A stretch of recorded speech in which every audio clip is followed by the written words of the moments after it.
포스트로 잘 나갔던 여자. 국회의원 3선 한때는 잘 나갔다. 서울시장 후보 주상숙입니다. 서울시장 선거까지 나갔지만 낙선하고 지금은 진실의 주둥이로 파란을 일으켰던 그녀. 제하에서 잠시 은둔 생활 중이다. 선거운동에 몸바친 그녀가 일당벌이에 시간 바치고 있을 때쯤 내부 정보를 이용한 땅 투기 혐의로 1심에서 징역 3년을 선고받은 천대의 강원도지사가 자기 뱃속 굴리는데 모든 걸 바친 도지사. 선거 때 간쓰게 다 빼줄 것처럼 하는 것들이 더 심해. 이게 비밀인데 심장 옆에 심통이라는 게 있거든. 근데 그 뒤에 욕심통이라는 게 생겨. 이 초선 때는 1개, 재선 때는 2개, 3선 때는 3개. 이게 다 경험에서 나온 어로. 그녀도 삼선 의원이었으니 욕심통 3개? 생선 손질 한 통도 못 채우는 날들 속에서 허한 속 채우겠다며 찾아온 뜻밖의 방문객이 있었죠. 시집 갔던 아가씨가 이혼 후 찾아오니 우리 폰이 아니야? 아가씨 왔어요? 오, 언니는 늙었다. 나 언니는 안 늙을 줄 알았는데. 오빠 원래 너는 잘 안 늙지 않아? 아니, 노아는 원래 늘 남보다 한 발 앞서 늙어서 노안이야. 안 늙으면 동안이지. 늘 남보다 한 발 앞서서 내 기분을 나쁘게 하는 남의 편. 근데 우리 오빠는 얼굴이 너무 상했다. 얼굴이 생선이야? 옛날엔 디카프리오 닮았다고 내 친구들이 난리였는데. 어이 멘트 독하네. 디카프리오도 늙더라. 상한 건 오빠의 얼굴이 아니라 이 대화가 오가는 분위기 같은데. 뭐냐? 이거 좀 먹어봐. 세상 둘도 없는 오누이 아내가 끓인 꽃게탕을 너 이거 먹어. 진흙탕으로 만드는 기술. 오빠 언니 챙기는 것 좀 봐. 이렇게 착한 남자랑 살면 어떤 기분이에요? 그 기분이 궁금하다면 대답해드리는 게 인지상정. 이렇게 착한 남자를 왜 나만 알아봤을까? 아무도 손 안 대던 하필이면 왜 나만? 리미티드 에디션. 그런 기분이요? 매일 환불하고 싶은 기분. 그런데 더 환장하게 나 여기서 살아도 되죠? 진짜? 여기서요? 얹혀 살겠다는 신우이. 집안 꼴이 2판 4판 개판이니 정치판으로 돌아가고 싶지만 대표가 그래? 아무도 나 안 받아준다고? 심지어 입당 물어본 것도 비밀로 하래요. 당 이미지 떨어진다고. 받아주는 곳 하나 없이 진짜 물 빠진 심정인데 뭐야, 차가 물에 빠지는 사고가 발생하고 119에 전화부터 하고 산소통 어디 있어요? 좀 갖고 와봐요. 여기 수영할 줄 아는 사람 어디 없어요? 해녀복 입은 당신께서 그걸 말해 무엇? 지금 입고 있는 착장 그대로 입수 준비 끝. 아우 띵하다. 가이반 타이반 물에 빠진 사람 건져 올리기 작전에 돌입하죠. 청년의 목숨을 구한 이 여성의 정체는 놀랍게도 주상숙 전 국회의원이었습니다. 그렇게 위기가 제기의 발판이 되고 뛰어들 때 어떤 심정이셨습니까? 죽음에 대한 두려움은 없으셨습니까? 누군가는 해야죠. 사람을 살린다면. 이번 기회에 도지사 선거 도전하실 의향 없으십니까? 누군가는 해야죠. 도민을 위한다면. 눈빛 싹 돌변. 백수에서 지사님으로 돌변. 오늘 자료들은 얼마나 준비됐죠? 네, 거의 다 끝났습니다. 이 업무 용어의 의미는 아직 접촉도 못했어요. 참여한 도민들 반응은 어떤가요? 아주 긍정적입니다. 이 말의 의미는 불만이 폭주하고 있어요. 그렇게 해석이 필요한 업무 용어 속에서 현명하게 도민들의 마음을 읽고 싶은 그녀. 지금 중요한 건 일자리 창출, 도민 주거 안정이라고. 응? 그걸 아시면서 왜 자꾸 그러시는지 참. 그런 것도 연임을 하셔야 효력 있는 거 아니겠습니까? 상숙의 도지사 연임을 부추기는 건설교통국장. 지금 지사님 남은 임기면은요, 웬만한 사업은 첫 삽두면은 끝이에요. 그런 의미에서 제가 몇 가지 사업안을 준비해봤는데, 일자리, 주거 문제 해결 방안입니다. 도민한테? 어째 불안한데. 주상복합 옆에 지어질 도민 아파트입니다. 보이는 것에 현혹됐다 망했던 정치 인생. 상숙은 이번엔 미끼를 물어버리지 않을 수 있을지. 영원히 정치판에 배팅하려는 여자의 이야기. 정직한 후보 2입니다. 도민들이 입주 날만 기다리고 있습니다. 주거 안정과 일자리 창출, 두 마리 토끼를 잡기 위해 팔 걷어붙인 도지사. 그 결과 지사주평가 전국 1위 축하드립니다. 도민들과 직원들의 지지가 그녀를 착각의 안드로메다로 보내버리는데 그곳이 어떤 곳이냐? 나 아니면 안 돼, 나 빠지면 안 돼 유니버스. 지사님밖에 없어요. 건국 이래 최고의 도지사입니다. 강원도를 위해 꼭 연임하셔야 됩니다. 이 달콤한 권력을 4년 더 누릴 수 있게 된다는 유혹 속에 상숙을 청와대로. 주상숙을 주상전하처럼 모시는 사람들 덕에 자존심은 그녀의 헤어스타일만큼 부풀죠. 내 머리 안 죽었지? 아유, 남산만 합니다. 한라산 아니고? 콩 좀 더 넣으시겠어요? 그럴까? 욕심과 자존심이 부풀어 오르다 못해 잠깐. 저거 솔직히 말해봐. 사이즈 좀 작지 않아? 뭐든 작은 건 이제 성에 안 차게 된 상숙. 구조물에는 적당한 크기로 보이는. 사이즈를 확 키우고 도금을 하는 건 어떨까요? 충원보단 감언이설이 귀에 꽂히고 하려면 최소 몇 억은 방법이야 찾으면 얼마든지. 천재. 조천재 씨. 옛날에 이런 유머가 있었죠. 천재, 천하의 재수 없는 놈. 그래서인지 저게 뭐야? 류강원 공사 현장 앞바다에 물고기 사체가 이렇게 떠밀려 왔다고. 조천재 씨 말에 따라 허가를 내준 주상복합 공사장 현장 근처에서 물고기 떼죽음 사건이 발생하고 그녀는 자신의 연임을 위해 모든 업무 올 스탑 보여주기식 행정을 이어가는데 천혜의 자연, 아름다운 강원도로 놀러 오세요. 물고기 떼죽음 같은 건 있지도 않았다는 식. 예, 된 것 같습니다. 예. 하지만 여긴 안 될 것 같습니다. 뭐야 저거?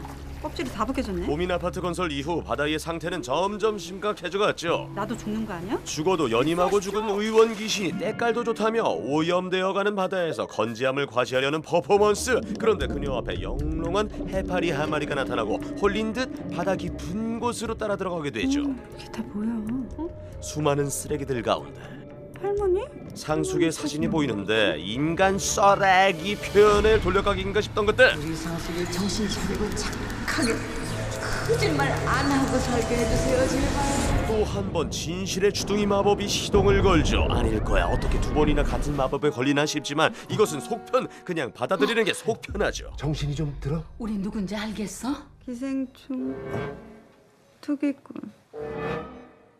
뭐가? 또 한 번 도진 몹쓸병. 진실의 마우스가 발동을 거니 설마 또? 투기꾼? 너 때문에 내가 이런 집값이 얼만데? 이 질병의 진짜 문제는 가끔 말보다 손이 먼저 나갈 수도 있다는 것. 도지사 연임마저 휘청대는 그녀의 이야기 잠시 후에 만나보고 다시 노필터 노빠꾸 오직 진실만을 말하는 정직한 후보 투입니다. 뭐요? 그 사이 청와대까지 접수하셨어? 여기 앉으면 어떤 기분인가 해가지고. 난데없이 갑툭튀 본심 표출. 대통령 오면 그 즉시 퇴출 위험이니 재빨리 자기 자리로 복귀하지만 이번 미팅이 끝나고도 마음대로 복귀가 안 되었죠. 대통령님께서 따로 뵙고 싶어 하십니다. 그러지만 또 자신이 무슨 사고를 칠까 걱정인데. 김 위원장 연결되어 있습니다. 북에 계신 김 위원장? 합의 끝난 건을 또 양국 간 협정에 문제가 생긴 모양. 잠시만 기다려 주십시오. 잠시만 기다려달라며 문제를 바로잡으려는 대통령과 그 잠깐 동안 자꾸만 수화기를 향해 뻗어가는 자신의 마음을 주체가 안 되니 순간 먹이를 낚아채는 독수리처럼 네 자꾸 왜 그러나? 응? 뼈 때리는 누나의 한마디에 뼈 맞은 이분. 속보입니다. 진돗개 하나가 발령됐습니다. 또한 북한의 소행으로 추정되는 강원도 내 사이버 테러가 극심해서 사건은 일파만파로 커지고 상숙은 해명에 나서는데 하필 강원도만 해킹당한 이유 뭐라고 생각하십니까? 이웃끼리는 사이좋게 지내는 게 좋죠. 뭔 소리야. 도지사님 지금 제 말 안 들으셨어요? 말 실수할까 두려워 이어폰을 끼고 다른 소리를 듣고 있던 그녀. 성력에 문제가 있으신가요? 네?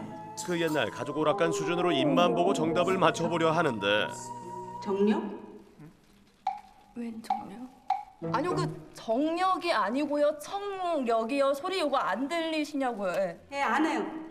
안 한 지 꽤 됐는데. 아무도 안 궁금한 안물안궁의 안밍아웃. 안 들리시는지 질문을 드린 겁니다. 청력 논란, 정력 논란이 도지사 능력 논란으로까지 번질 마당. 이 위기 속에서 나를 찾아온 구원자. 역시 구간이 명관, 그녀의 보좌관 희철이 나서고 귀 막고 있던 그녀를 위해 기막힌 퍼포먼스를 펼치죠. 형님한테 얘기를 들었습니다. 이 상황극의 핵심은 그 말은 정신을 잃어야 한다는 신호. 멀쩡하던 양반이 갑자기 정신이 혼미. 아직 병원에 가지도 않았는데 병명 확정. 그리고 곧장 그녀를 대신해 위기 수습에 나선 충신. 도지사님의 갑작스러운 건강 악화로 제가 대신해서 답변 드리도록 하겠습니다. 마이크를 대신 잡았으니 쇼미더 질문. 도발에 대비해 어떤 준비를 하고 있나요? 이번 북측의 도발로 우리 강원도는 만반의 준비를 해봤자 아니겠습니까? 뭔 말이야. 주어와 소수로가 도통 맞지 않는 데다 제 머리? 갑자기 상숙마냥. 그러니까 우리 강원도는 철저한 준비 태세를 해봤자 전쟁은 안 나요. 어차피 다 거짓말. 기절한 상숙을 일으키는 그의 한마디. 개뻥. 뻥이야. 제가 왜 저러지? 코로나처럼 진실의 입도 전염되는 건가? 강원도청 해킹이 도지사님과 관련 있다는 소문이 있는데 맞습니까? 이번 해킹 공격은 우리 강원도와 전혀 상관이 있죠. 도지사님께서 먼저 쌍욕을 하셨고 북측도 쌍욕을 했고 그래서 이 정도면 쌍방 탓이다. 쌍쌍 아주 그냥 쌍으로 필터를 상실했는데 물론 이에 대해서 우리 강원도지사님께서는 상당히 미안하게 생각하고 있지도 않아요. 성격이 더러워가지고 못돼 처먹어. 진실의 입게이트를 워터로 막는 닉슨 아니고 이것은 무슨 상황이요? 싸움으로 온 거야. 그러니 이를 어째야 하냐며 머리를 맞대보지만 나 말이 안 걸러져. 말이 막 똥처럼 나오는 그런 기분이. 잡혔어. 그 개고생을 시켜놓고 나 이렇게 되니까 지금 버리겠다는 거야 뭐야? 이건 엄연히 산재나 다름없는 일인데 갑작스런 나몰라라 해고 통보에 솔직히 누나가 나 없이 여기까지 올 수 있었을 것 같아? 먹고 살게 해줬더니 배치자게 해줬더니 너 내가 그렇게 마음에 안 들었어? 연임이고 뭐고 다 물 건너간 상황 같은 이 상황. 하지만 상숙은 포기를 몰랐으니 내가 나름 이 바닥에서는 유경험자잖아. 그래서 내 나름의 어떤 묘수랄까? 노하우랄까? 이런 게 있거든. 우리 뭐? 깨물자. 서로를? 뭐를? 아우 진짜 깬다 깨. 말 안 하고 살 수 있을 거야. 그런다고 해결이 될까? 왜 나한테 이러시는 거야? 과연 이 악몽 같은 상황에서 깨고 싶은 그들의 마음은 하늘에 닿을 수 있을지. 다른 건 몰라도 오직 진실만은 퍼스트인 레이디 정직한 후보 투였습니다. 동포 여러분, 저는 조선의 옹주 이덕혜입니다. 내 귀국은 왜 늦어지고 있는 겁니까? 이제 일본과 조선은 엄연히 한 몸인데 굳이 돌아갈 필요가 있겠습니까? 나와! 빼앗긴 들에도 봄은 옵니다. 잊지 말아야 할 역사의 한 페이지. 문화시민의 선택, 덕혜옹주입니다. 천진난만하게 덕수궁을 뛰놀고 있는 어린 옹주 덕혜. 아무리 돈독이 올랐다 하지만 팔게 없어 나라를 팔아먹다니. 니놈들의 이름은 역사에 남을 것이다. 아저씨, 저 좀 숨겨주셔요. 격동의 대한제국 황실가. 덕혜는 예순의 고종에게 찾아온 눈에 넣어도 안 아플 만큼 귀한 늦둥이였죠. 무엄한 놈, 길을 열어라. 무엄한 놈, 길을 열어라. 하지만 얼마 되지 않아서 예기치 않은 비극이 닥치고 말았습니다. 아빠, 마마, 이것 좀 보세요. 제가 그린 그림이 옵니다.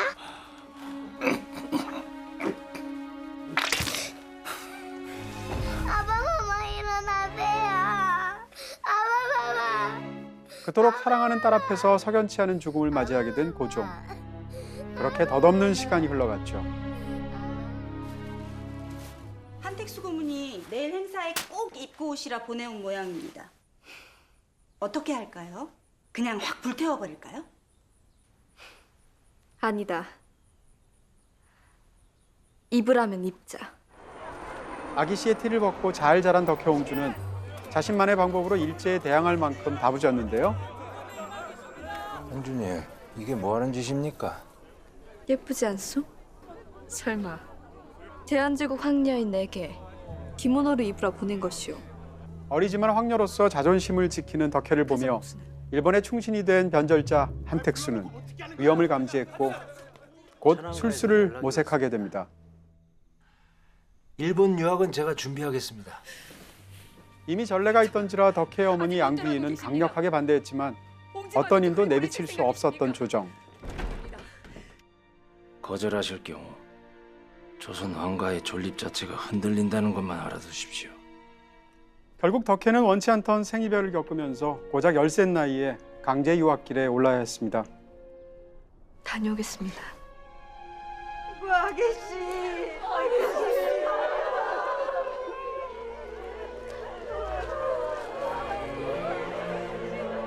그렇게 기약 없는 귀환에 순응하면서 지내길 몇 년. 일찍이 일본의 볼모로 잡혀갔던 고종의 아들 영친왕과 같은 집에서 생활하던 덕혜 앞에 뜻밖의 손님이 찾아오는데요.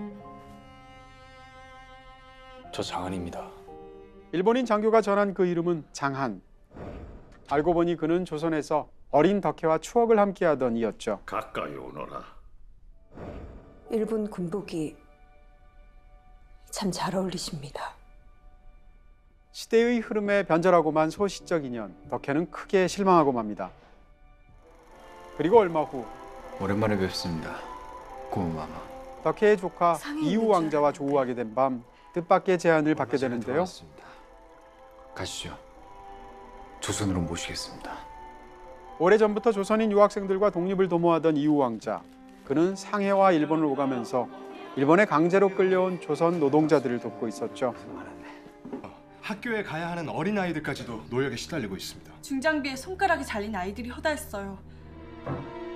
그런데 그날 덕혜의 눈에 들어온 한 남자. 연절자라고 치부했던 장한입니다. 정보가 새 모양이니 어서 여기를 피하십시오. 일본 경찰들이 몰려오고 있습니다. 제가 모시겠습니다.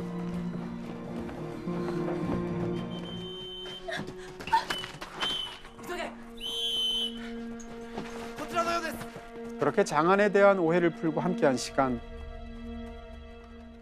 공주님, 영친왕 전하를 상해로 망명시킬 계획입니다. 함께 하시죠. 덕혜에게 새로운 결심이 서야 할 날이 다가옵니다. 며칠 후 덕혜를 찾아온 불청객. 다이토 중공업에서 조선인 노동자들의 소외 사태가 일어났다고 합니다. 공주님의 격려가 필요하지 않겠습니까? 부탁이요, 명령이요.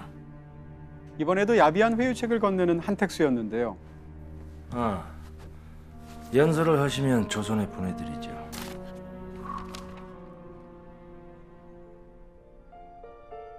덕혜는 또 한 번 치욕을 감내하기로 하죠.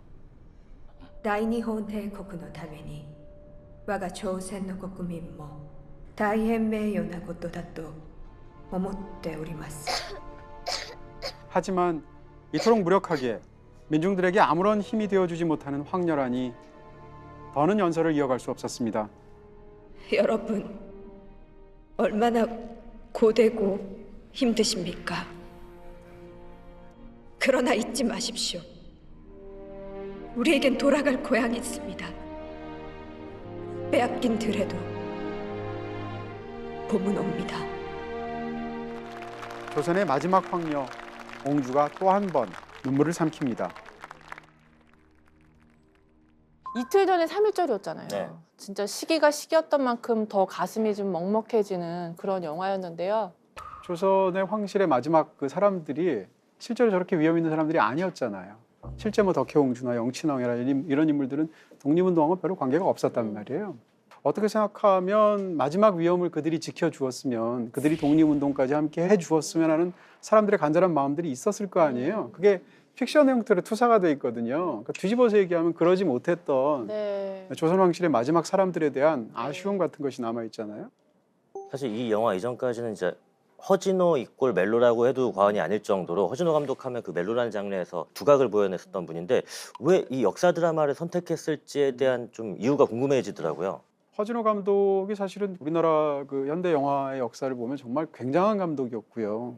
특히 이제 초기에 만들었던 두 편의 작품, 8월의 크리스마스, 봄날은 간다는 전 둘 다 걸작이라고 생각하고, 그럼에도 불구하고 최근에는 허진호 감독이 사극을 많이 만들었어요. 바로 직전에도 사극을 만들었거든요. 이런 걸 보면 사극 영화에 대한 기본적인 관심이 당연히 있었을 것이다. 그다음 또 이제 당시를 다루게 된 다큐멘터리를 보고 있는데 덕혜옹주랑 관련되어 있는 워낙 또 비운의 역사가 또 강한 드라마를 갖고 있기도 하고, 그래서 이 영화에 이제 또 원작 소설도 있으니까 이런 결과적으로 이 영화에 착수하게 된 계기가 된 것 같습니다.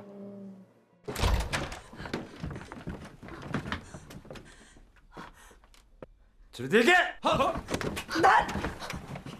이게 무슨 짓이요? 복순이를 조선으로 보내라는 지시가 있었습니다. 누가 그런 지시를 한단 말이요? 난요 시대로 안 된다! 복순아! 안 된다! 복순아! 쫓겨라! 그는 누가 그사를 막는 것이냐? 복순아! 그만하시오! 복순아! 복순아! 어서 가거라! 내가 가라고 하지 않느냐? 명령이다. 내 말을 듣지 않을 셈이냐? 제가 약속 하나 드리죠. 앞으로 옹주님께서는 조선 땅 밟을 일 없으실 겁니다.